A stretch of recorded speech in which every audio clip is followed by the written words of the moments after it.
All right, welcome back to another episode of the Randy Forcier podcast. Thanks again for listening. I'm trying something new today. I want to take a second to introduce my guest ahead of time moving forward so that once we get to the interview, it's full steam ahead. So today's guest is Melanie Tromblee. Mel is one of the owners of Red Door Title. For those that understand my business, you'll know that it's very important for me to work with title companies that I trust and have a great working relationship with, and that's exactly what I have in Red Door Title. Mel, her partner Annette, and her whole team have just been amazing for me over my career. So I'm looking forward to talking to her about that, talking about the current real estate market, their plans for the future, and much more. Mel is truly an influential figure in Maine real estate, so it's going to be a fun conversation. But before I get to that, I have a favor to ask. If you've made it this far, can you help me out and like the Randy Forcier podcast on Facebook, subscribe to the pod on Spotify, Apple, and YouTube? It would mean the world to me. So thanks again for listening. Hope you enjoy the show.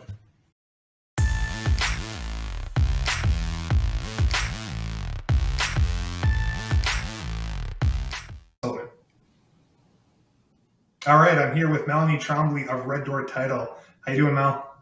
I'm doing well. How are you? I'm doing good. Thanks for coming on. So you are the owner of Red Door Title. Do settlement services, closings. Why don't you tell us a little bit about Red Door Title? Yeah, we've actually been around for 10 years. We opened 10 years ago. I opened with my business partner. We worked together at another title company prior to, and we really just wanted to focus on giving really great customer service. We wanted to be able to jump through hoops for people, go to their homes to do closings, do after hours closings, do 6 a.m. closings, do whatever they needed. So that's why we started Red Door Title. We didn't have that option really at the other place we were working, and we just felt there was a better way. So she and I have been in business for 10 years, and we started with 2 employees, and we now have about 65. Yeah. And how many office locations? I know there's a bunch. We have 19. And probably about 6 or 7 of them are fully staffed all the time. The rest are closing offices, just convenient places for people to go and close their transaction. Now, where is your footprint exactly? We are in Maine, and we are in New Hampshire and Massachusetts, and we can work with any property in those 3 states. Mm-hmm. So, and close just about anywhere, right? We can. I feel like I've had closings way up north. We can, yes. And we can do DocuSign closings, and a lot has happened over the years to make it a little bit easier for the consumer when, if they can't get into an office or if someone's in a nursing home or whatever. So that's been good too. How long have you been in the real estate industry for? I would say I started in banking, and that was about 30 years ago. And I was in banking for quite a few years, kind of did everything there. I started as a teller, ended up being a branch manager, did mortgage lending. That's when I really got into real estate, and I really liked it. And I got to the point where I went to work for a modular home dealer, of all things.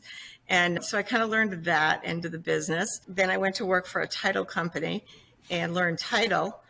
And during that time, I also got my real estate license. So obviously, I've been very interested in the industry for quite a long time, as I'm still in it. And I think that's when we first met, when you were at a previous title company. Yeah. It's probably been 10 or 12 years since we've been working together, which is really cool. A lot of closings together. It was fun seeing you make that jump from the prior title company to opening up your own shop. Now, how big of a transition was that for you? Was that a big deal for you? A lot of moving parts? It was kind of scary. I'm not going to lie. It was the first couple of years that I kept thinking, okay, we're going to make it. We're going to make it. We're going to make it. And then finally, one day I realized that we would make it and we were doing just fine. And we grew to be quite a large title company. Actually, it wasn't really the plan. It just kind of happened. Now, how would you equate your size to other title companies in Maine, New Hampshire? Is it one of the biggest ones? I think I would say we're probably the biggest title company in Maine. I don't know, not New Hampshire necessarily, but we do a lot of transactions in Maine. Yeah. How many transactions? The past couple of years have been especially busy, but what's a typical month look like for you back then? Well, last year total, we did like 7,788 closings. And that's incredible. The year before was pretty close to that as well. So, we had months that we were closing 100 transactions, or we started off with 100, and that was a big deal. And then we got up to like almost 1,000 on some of the years, and last couple of years in particular, for sure. It was insane. Now, what do you think it is that sets Red Door Title apart from competitors? I think it's our focus on customer service. We don't like to say no. We like to help people and get the job done. Pretty much whatever it takes, we want to do it. Even our attorneys jump through hoops for people to get things done. We will work after hours to get a transaction through. We'll do late night closings. If for some reason the lender does not have a clear to close, we'll stay up and wait. And, I've had closings at 9:00 at night before, and they were purchases. And in that instance, the people were going to lose the house if they didn't close because the seller had someone else waiting in the wings with a better offer. So we got it done.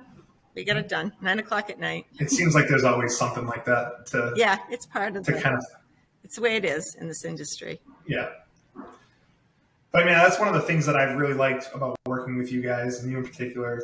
These transactions are not always easy because things are coming in last minute, or there's these weird hoops that you have to jump in at the end. And I don't think people realize how important it is for someone like me in lending to have a solid relationship with someone like you guys on the title side and the closing side. We're almost extensions of each other. You represent us, we represent you to some degree. So you, Annette, the other closers on the team have really bailed me out over the years in terms of making things happen on super short notice or whatever the case may be.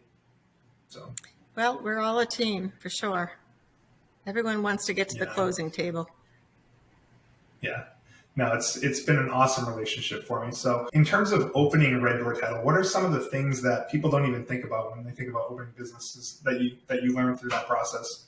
Anything in particular? Really for Annette and I, one of the biggest challenges was the HR department.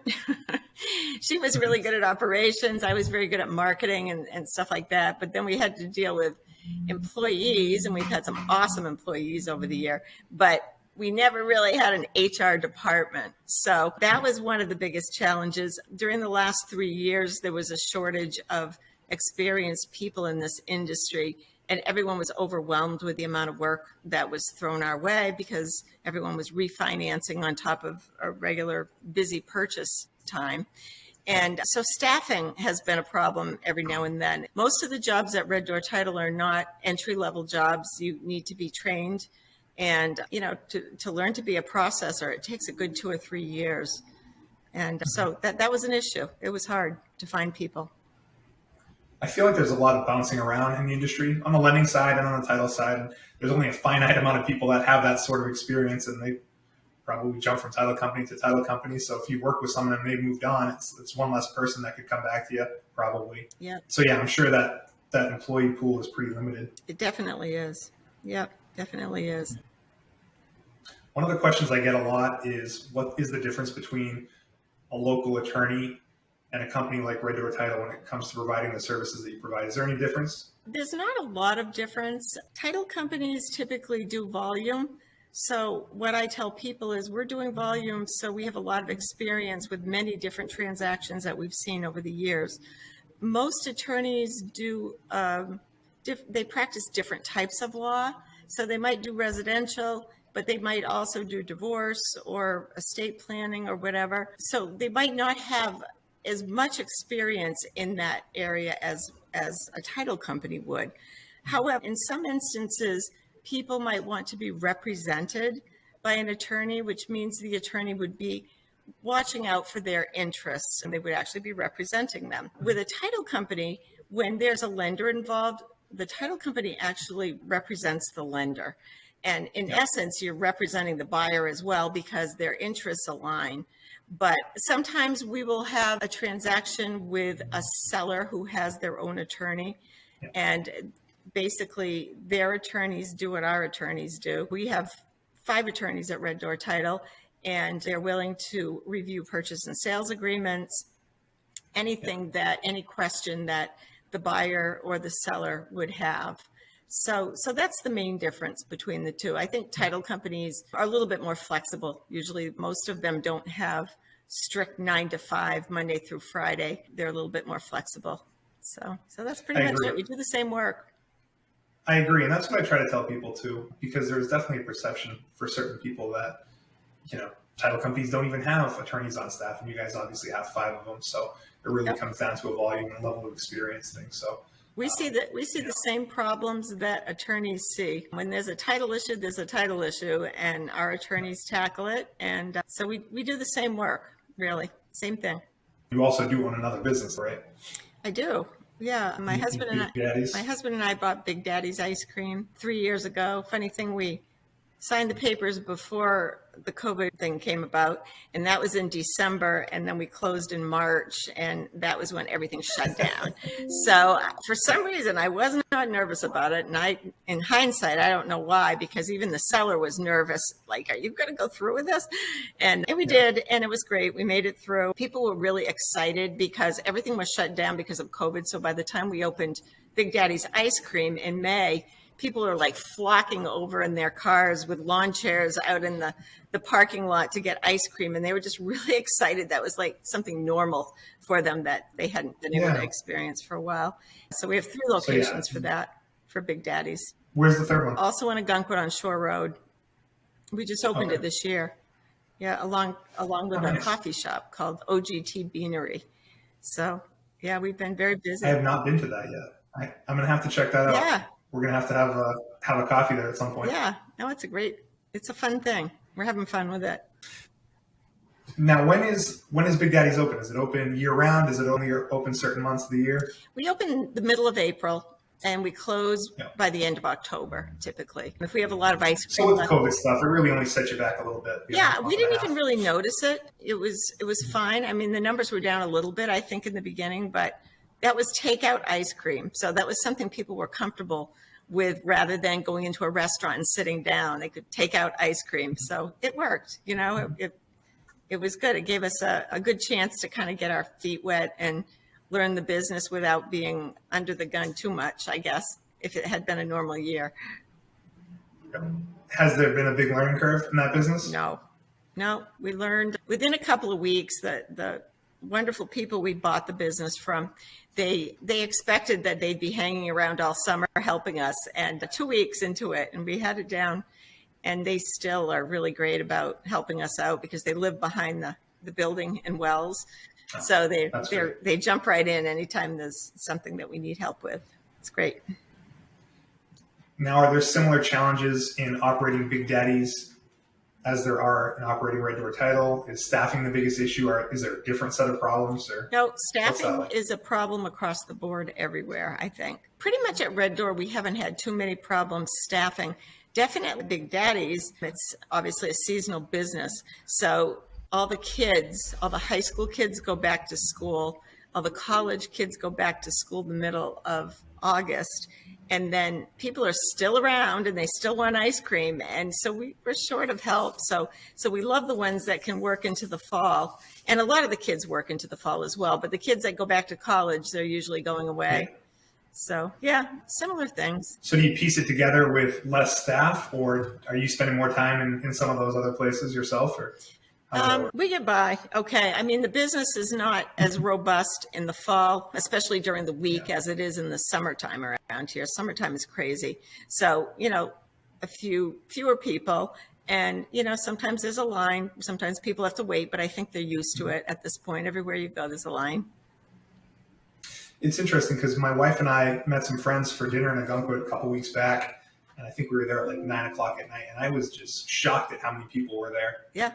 On a Saturday night, just out and about that downtown. It seemed like a really, really happening place, probably more so than any of the other coastal main towns that I can think of or been to lately. So definitely seems like quite a scene in the summertime over there. It is. And when it's warm out, people are just everywhere. And this year, I think people really wanted to get out, coming out of COVID, and the comfort level is better.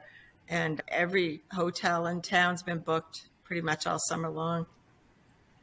Has it been? Oh, that's good. Glad to hear. I was talking to someone about kind of on port the other day, and they seemed to think that business was down there. It seemed like there was less people. Or I heard that from somebody else. I was surprised to hear that because Ogunquit, business is definitely up, without a doubt. Well, good. Hopefully, it's still another weird year coming out of things. Hopefully by next year, it's even more back to normal, if not better. Mm-hmm.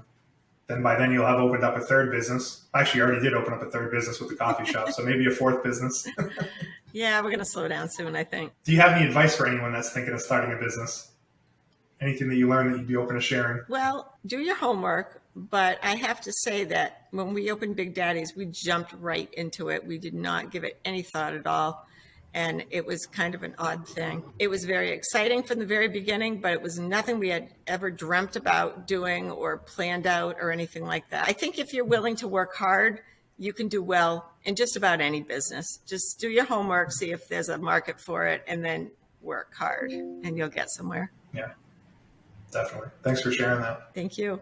Now, one of the last things I wanted to talk to you to kind of shift back to the real estate world before we wrap up is just kind of your thoughts on what the market's been like this year. I know it's been a little bit of a different year for me and for a lot of people in our business, and I assume for you guys too, but what's this year been like in 2022? It's been really kind of a more normal year, if you want to know. Normal in comparison to like maybe 4 years ago. The last 3 years have not been normal. It's been great, but it's been a lot more than usual for sure. And, refinances have kind of dried up a little bit. We still get a few every now and then. So we're probably doing like half the transactions that we did last year at this time. So it's normal. It's what it was before COVID, before all that happened. Yeah, that's the way that I would put it too. I mean, so far in year to date 2022, I put that in line with 2018, 2019, which was fine at the time. But when you're used to doing so much business over the past couple of years, and you go back to what was normal, it feels like I'm not even working right now, It really that I does. need to have a part-time job. It's a really strange feeling because you establish all these efficiencies in the way you do things, so you can handle that work level, and then it just goes away and gets cut in half to a more manageable number. And next thing you know, I'm starting podcasts and starting Instacart with my daughter and all these things, and it's nice to feel like you have plenty of time. Yeah, it has been kind of a nice change. I'd like business to pick up again a little bit, though. I'm ready. Yeah, for sure. Do you get any indication from people that you talk to, realtors that you do business with, that things are going to be improving, or everyone's kind of just sitting tight trying to figure out what's going to happen next? I think people just aren't sure what's going to happen. There's certainly enough buyers out there. There's plenty of buyers, and even though the rates are higher, I think they still want to buy. The biggest problem is there aren't enough listings for the people to buy. I think that's our biggest issue right now. It seems like it was going that direction for a while. The past couple of years, supply has been an issue, and if anything, it's gotten worse because even less people feel comfortable enough to sell because they're not sure what they're going to do, and it kind of creates this self-fulfilling prophecy of no inventory. I don't know when that turns around. Rates are still into the low sixes. It's a far cry from what it was at this time last year when we were still in the threes. But like you said, I think people would still buy houses if the rates were at 10. There's that much demand. Instead of being 50 people making an offer on a home, it's 10. But even that's enough to be in a multiple offer situation, driving up prices and all that. Yeah, I am hearing that it's starting to change a little bit. Sellers are still expecting to get top dollar for the house, and it's not always working out that way. Buyers might be slowing down just a little bit, stepping back and actually ordering inspections, which they were waiving before. And so that's what I hear a little bit of. We'll see. It might stabilize the prices a little bit better. One of the things that we've seen in our office is a little bit more government financing. I don't know if we've had that conversation before, but for the past couple of years, any buyer making an offer in this market had to use what's called conventional financing, which is just kind of a pretty plain normal loan for people that have good credit and good down payments. And anything other than that wasn't going to even be looked at by a seller. But we have a few FHA deals under contract. We have a rural development loan under contract. And those are things that we really haven't seen much of since prior to COVID. So I think that's encouraging for some of the local people, because what I found over the past couple of years is that the local people have probably been the ones that have been hit the hardest in terms of not being able to buy in this market, just with out-of-state money, or people that sold a home and are sitting on a bunch of cash. So it'd be nice to see some of those local people, younger people, be able to get in homes that need government financing. It would be nice. So hopefully that's the direction we're going in. Yeah, we will see. Summer's wrapping up. Fall's usually a busy time of year. So we'll see if that holds true. Then just kind of go from there. So any other thoughts before we wrap up? I don't think so. I think we covered everything, and just want everyone to know what a pleasure it's been to work with Randy all these years and the other Norcom boys. It's always been a pleasure. Thank you for the business. Yeah, no, we appreciate everything you guys do for us. Have an awesome team, and hopefully we'll just kind of keep things going, and then we'll go from there. What is the best way for people to contact you or find Red Door Title? Well, our website has our phone numbers and our emails, I guess, on there, or they can call me directly. My number is 207-475-6610. That's my cell phone number. And I'm happy to help anyone, any questions. No questions are silly in the title industry. So just reach out. Our attorneys are always willing and ready to answer questions as well. Awesome. Well, thanks again for coming on, Mel. I appreciate it. It was nice talking to you. Hopefully I'll see you at a closing table soon. Okay, sounds great. Thanks, Randy.